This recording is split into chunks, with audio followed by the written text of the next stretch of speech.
Franco from Fresh Air Carpet Cleaning here again, and we're going to have another little session. We're talking about some carpet issues that you have from time to time in our last session. I thought we just might expand on that a little bit today. So we're going to have a couple more bits of salient and hopefully interesting information for you.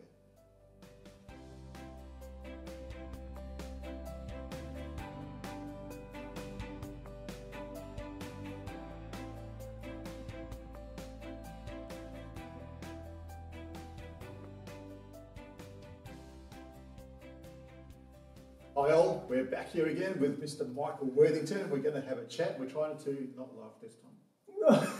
Seats failed already. No chance. Especially not with the conversation we were just having. And you were talking about there's heaps to cover, but you've got to stay tuned for stains that aren't stains. I'm like going, no. No, don't get it. But they're true. Yeah, this is true. They're coming up. But one thing you brought to me, and it was all about carpet issues, and this is some of the things. That's right. And I've always said, some of the carpet, you showed me this black line under doorways, and said, oh yeah, my carpet rubs like that. And you went, no. A single black line where your door is. What is going on? Well, think about it.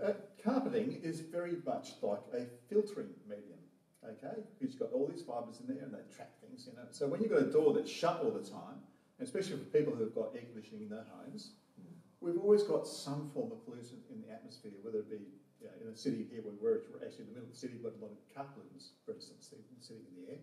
But in the home, you're cooking, you're doing just your normal day stuff, and then you've got just a normal air pollution that we're going to have in any city.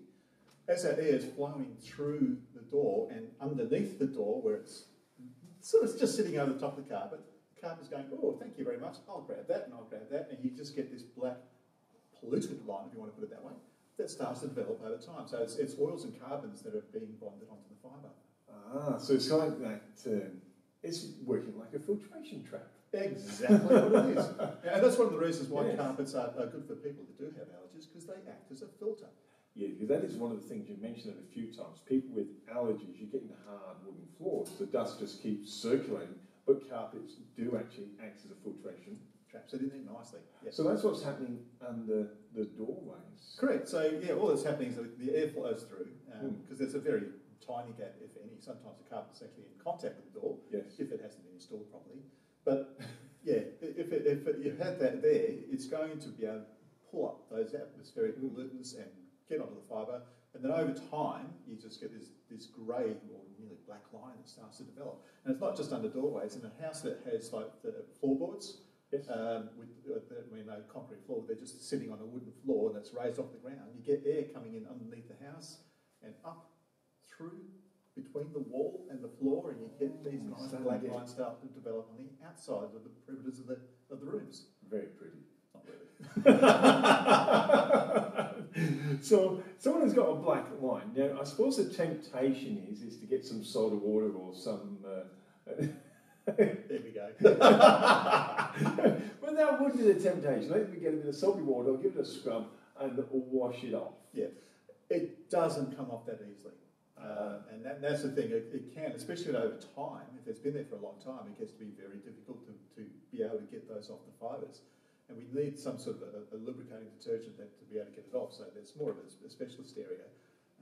For really heavy filtration lines. The lighter filtration lines, we can normally get rid of it if the carpet cleaner is doing the job properly with their normal cleaning. We've just got to do a couple of little minor extra processes to be able to get it out. Right. So regular maintenance is a really important thing when it comes to that sort of thing, to keep it under control.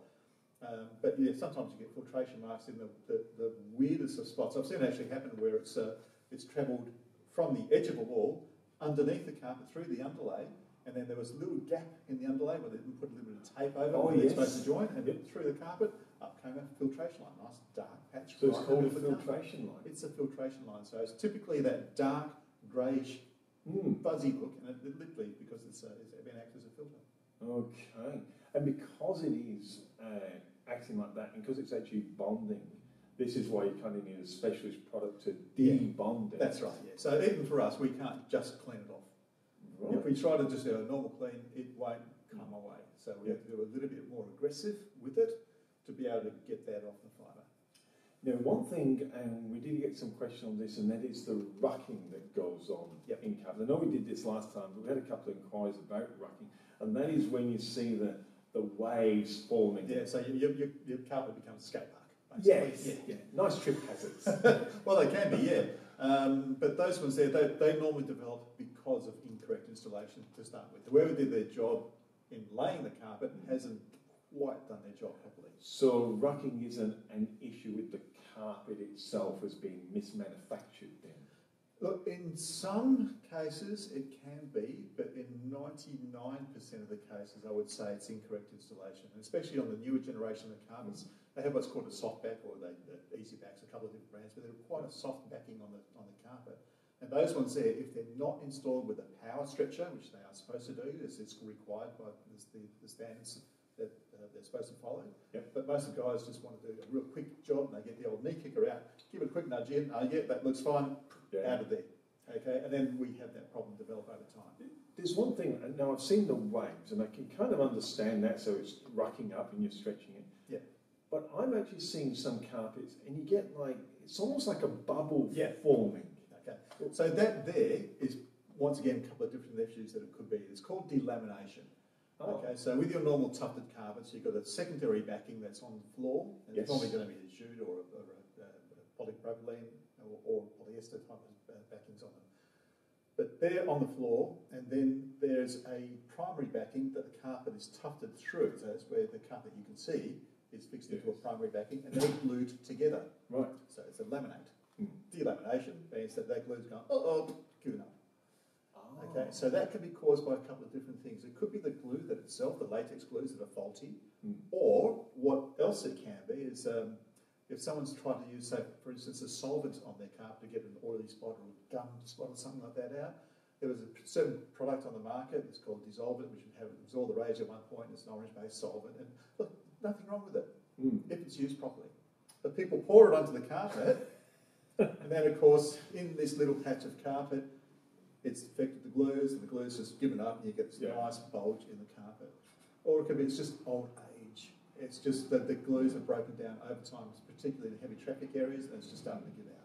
Because it reminds me of when people contact books, and you put that contact over the books, you get those air pockets underneath, and you go to get a pin and prick it and level it out. It's pretty much the same sort of thing, yeah. It's the same thing. Yeah, except we can't quite do that with carpet. Can't bring it all back down. No. Normally what's happened by that stage, the carpet's stretched that little bit. Yeah. And so you can sometimes cut a hole through it and glue it down, or cut a line through it, cut a little wedge out of it and glue it back down, but it won't ever set properly. Right. So normally with that there, it's a throwaway job. It's replace that section of carpet or replace the carpet altogether because it's giving up anyway. The reason I was laughing when you said about pouring it on, it just reminded me of that story, and I can't remember how many bottles of soda water the guy decided to pour in his carpet. Yeah, the whole carton full. So it was 12 bottles, I think, of 2 litres each. So, yeah.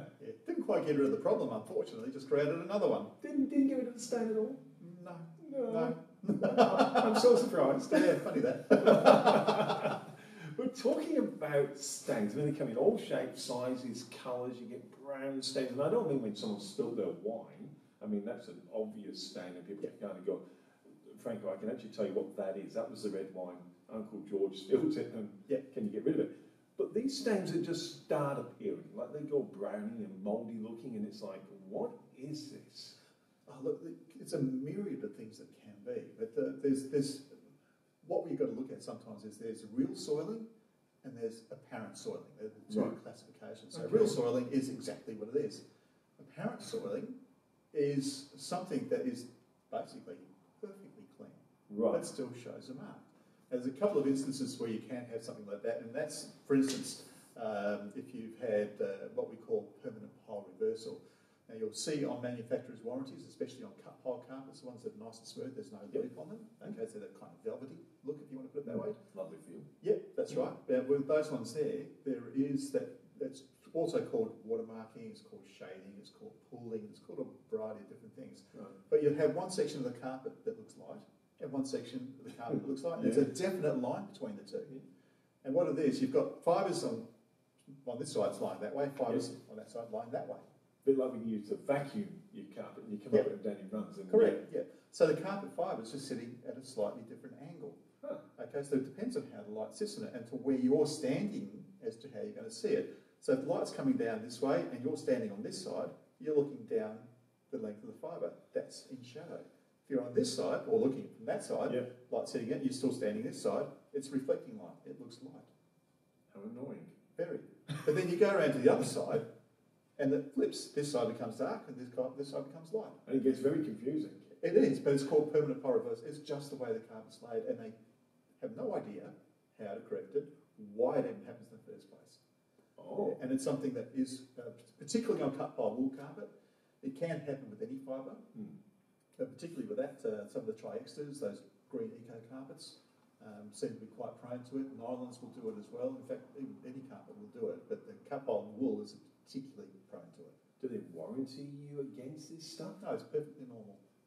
It actually says that it will state that on your warranty. It's perfectly normal. It is not considered a carpet fault. Have you ever gone to a big hotel lobby, for instance, and you look at the carpet and you see these waves running through it? I just thought that was the vacuum cleaner then. That's permanent pile reversal. Oh, really? Is that why a lot of the big hotels switch from plain colour to having multicolour there? Even in multicolour, you'll still see it. You can still see If it. it's a cut pile carpet, it'll still do it. Even to some extent, some loop piles do it, but it's pretty rare. Yes. But it's the cut pile wools, which is the most common thing you're going to find in a hotel. That's where you're going to see it. Wow. Yeah. Now, for stains, there's a myriad of solutions for them on the internet. I googled just before the beginning of the show, and I was going to print them out, but I thought I'd run out of ink. But all they said was do this, do this, do this, and I couldn't find one when I was over my skirt, and I'm not saying they're not there, but I couldn't find any that were actually saying the first thing you must do is this is only suitable for this is only suitable for that, and this is how you test. Yeah. The first step, as you always said, is knowing the fibre, because not everything works on everything. Yeah, look, they just respond to stains in so different a way that it really depends if you've got polypropylene compared to wool, compared to nylon, and then is there a mix of them as well? And so it's not just one thing you've got to consider, you've got to look at the whole lot. And each thing will react to stains in a completely different way. And then the chemistry will also be quite different as well. So unless you absolutely know what you're doing with it, you can really get yourself in a lot of trouble by following some of the advice that we have on the internet, because most of the stuff you get off the internet is based on synthetics, because it comes from America and that's where their market is. They're all synthetic. We're not here in Australia. We have wool and quite often wool blends. Right. And then if you start throwing that kind of chemistry at a wool carpet, you kiss it goodbye.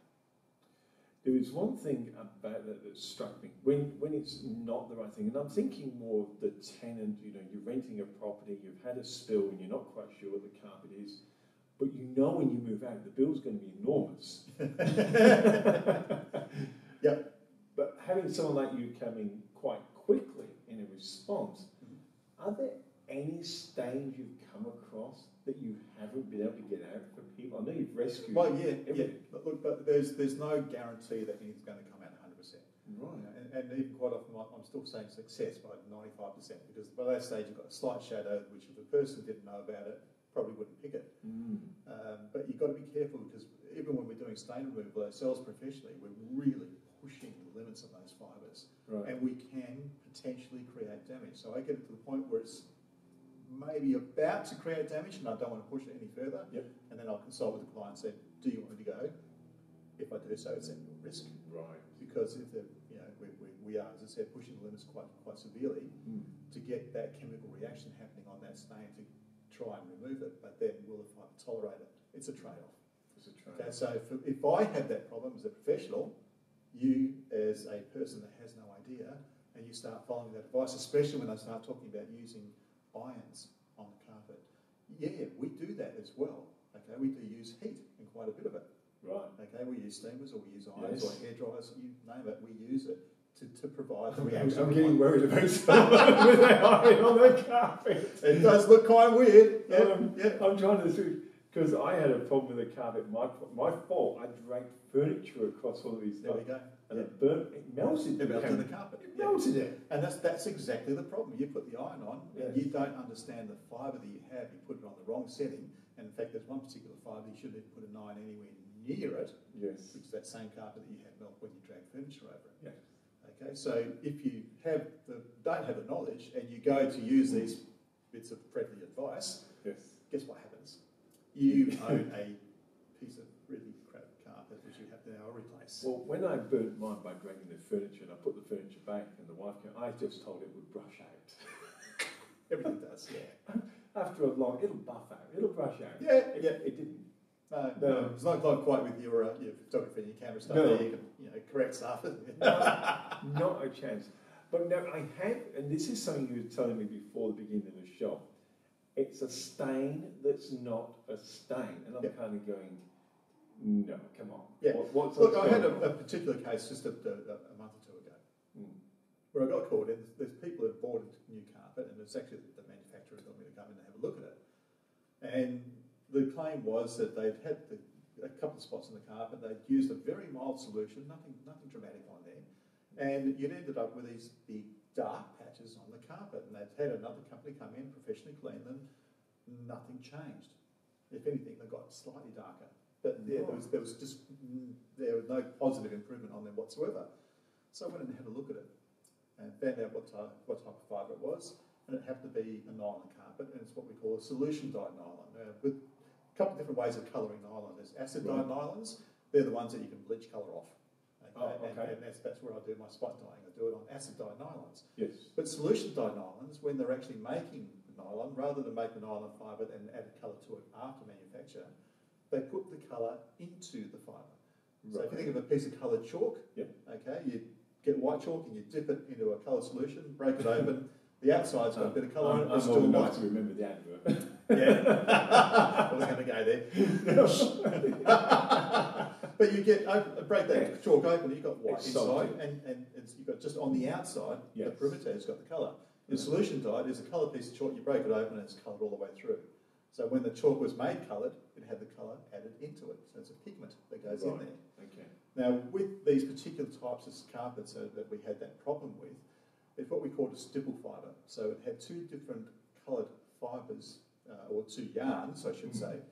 They're two different colours that have been twisted together, because you find that most of your carpet's going to be the 2-ply or 3-ply yarn. So they're supposed to be 2-ply. You see that on the actual docket and tells you what it is. That's right. So it had two colours in there. One was a darker colour, one was a lighter colour. But the fact that solution dyed, when they put these colours in, you're slightly changing the density of the material, because the actual colours themselves, the pigments, in the case of a light one, the fibre ends up being slightly softer or weaker, if you want to put it that way. A bit of less weight in it. Well, yeah, it's still the same. It's still the same thickness of the actual fibre itself, but it's slightly weaker than the darker fibre. So what's happened is that these people have come along in all good faith and used the correct product. It was just a mild neutral detergent, nothing dramatic about it. But when they cleaned it, they've given it a little bit of agitation, not much. There wasn't anything to damage it. But what's happened is that the lighter fibres reacted to it, and with that little bit of agitation, it shrunk back down that little bit, down to the fibre. And so what's happened is the tips were now exposed with just the darker ones. So it looked like a snake. It was perfectly clean. Absolutely clean. There was nothing there to take off at all. Just the second fibre's shrunk down a little bit. And the other darker fibre, which was the more stronger fibre, is sitting slightly proud. So when you actually separate the yarns apart, perfect. And just this little black or darkish tip, which was now showing and appearing to be a snake, but it wasn't. So I suppose I was going to say $1 million question, but it's probably cost a few thousand for carpet. Can it be fixed? No. So the only way to fix that is replacement. Yeah. Really? Yeah. Wow. So it's just, there's been a couple of cases of it. It's funny enough, I had 2 cases within 24 hours that popped up for me, and that's the only time that I've had it really, that I've seen it. But it's not to say that it's not out there. So, once again, is that considered a fault in the carpet? Technically speaking, it would be, yes. Right. Because there's nothing you can do to rectify it. There is something that's happened because of the fibre construction that has created that issue.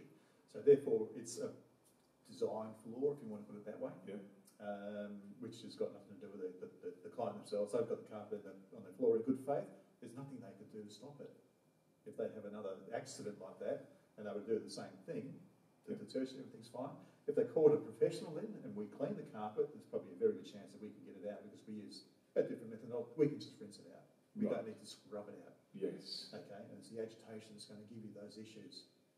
So because they've used, even though just a very mild agitation you think wouldn't hurt anything, It's still going to have an impact. Right. Yep. So in that case, there's what we call Arent soil, and there's no way of fixing that. Other times it can be as simple as lighting. Okay? Light plays havoc with carpets. Well, tell me about it. We just had it in the studio before we started. It was a bit of a tense moment there. Yeah, it was. Yeah, the feeling wasn't quite light at the moment at the time either. But with this one here, with lights can cast all sorts of different shadows on carpets. Okay, and it could be the way that the angle of the light coming in through the window. It could be the quality of the light itself. There's one situation. It's a thing called metanerism, and I've seen it where there's a long hallway. There's 3 wall sconces along the hallway, and in the centre, because this place was pretty much in permanent darkness, so of course to see anything you had to turn the light on. So there was a discoloration in the centre of the carpet. So I looked at it and I'm like, well, to my eye, it doesn't really seem to be anything wrong with it. I thought, okay, let's try something. Go along, pull out the centre globe, pull out the other globe at the other end, swap them over. All of a sudden, the discoloration's down this end. It was a different globe with a slightly different quality of light that made the carpet look different. We used to have that when I had the building company. You build a wall like with gyprock, and of course gyprock you've got to seal the joint. So there's always a very slight curve. You look at it in one side of the light, beautiful flat. You look at a different light and you can see every bump, and you're going, why? Yeah. And look, there's another thing called seam peaking. I've called it a few times. And one particular job I remember, it absolutely looked like 2 different colours. But what happened was the light was coming in from the far side of the room at quite a shallow angle. Right. And because there's what we call a seam peak, where they join a piece of carpet together, there was just that little bit raised. Yes. So once again, light coming this side, nice and light on this side, on that side, it was dark. And it looked like a completely different carpet. Yep. Completely different colour. These people were convinced it was, they hadn't even moved into this home yet. Okay, so it was convinced it was a high-end home, very expensive carpet. So they weren't happy. So they weren't happy. So I said, do you mind if we actually just close those curtains? So we closed all the curtains, got the room as dark as we could, and there happened to be a light globe directly above the carpet. We turned it on, magically disappeared. It was a perfect match, because now the light was hitting each side equally, either side of the seam peak, and so it looked like an even colour. All it was is the angle of the light that was hitting it and making it look different. We just had to stretch the carpet out and make sure that seam stayed flat, and that's the end of the problem. I was going to ask you, was there a solution for that? Yeah. It's just getting rid of that seam peak to try to flatten down as much as possible. And then, look, it's really difficult to get a carpet to sit perfectly flat. It's fabric, so. Yeah, so, and especially on a runner carpet like they had, that room was quite large, and where the seam had to sit, it was just unfortunate. If the seam had been on the other side of the room, you would not have seen it. Would never seen it? No. Wow. So the amount of things that people have to consider when they're laying carpet, but carpet cleaners coming in are perhaps trying to clean something that's not even dirty. Oh yeah, look, I remember having a struggle with one, there's quite a few years back, having a struggle with a spot on the carpet, and it was not reacting the way I would expect it to.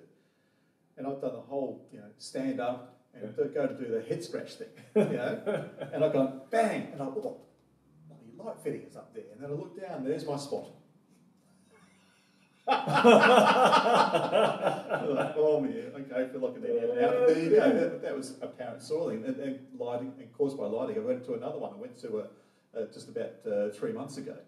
It was a brand new carpet once again. They hadn't even shifted in yet, and I got the call saying there's a discoloration. There's obviously a seam over near the window, and there's a discoloration. They've had carpet cleaner in, and the carpet cleaner said, "No, I can't fix it. The carpet's knackered." Blah blah blah blah. I walked in there and I've looked at it and said, okay, can you do me a big favour? Can you stand on the other side of the window? And he said, yep, no worries. He's gone around to the other side, and the discoloration has extended in the shape of his shadow. I said, right. I said, okay, can you come back around again? So I think I know what the problem is. And the other thing was that when it got to the edges of the window, that line, there was a definite line where it was darker between that line and the windowsill itself, because the windowsill was sort of about that high off. Yeah. It's just high off the carpet. So I thought, okay, look at the edges, and when we got to the edges, it became less distinct, and I fanned out. I said, right, what we're going to do now is we're going to close those curtains. Gone. No, I'm sure I can still see it. I'm sure, okay, turn the light on. Damn it, I can't see it. That's right. Because it is a shadow being cast by the sill. That's all it was. And they paid me to go out there to do an inspection. Oh dear. They'd already paid another carpet cleaner, all for a lighting issue. That's all it was. Wow. You know, it does beg the question, someone looking at getting into a business, there's a lot of people, you know, different economies change, and they say, you know, carpet cleaning is something they'd like to go into. Yep. You know, it's quite a respected profession, and there's carpet everywhere, so they probably think it's a great business.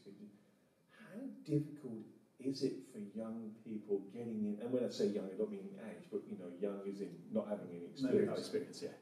Getting into a business like this with so many traps and pitfalls. What's your advice for them? For advice, go get some training. If you really want to go into a carpet cleaning business, number one, research it.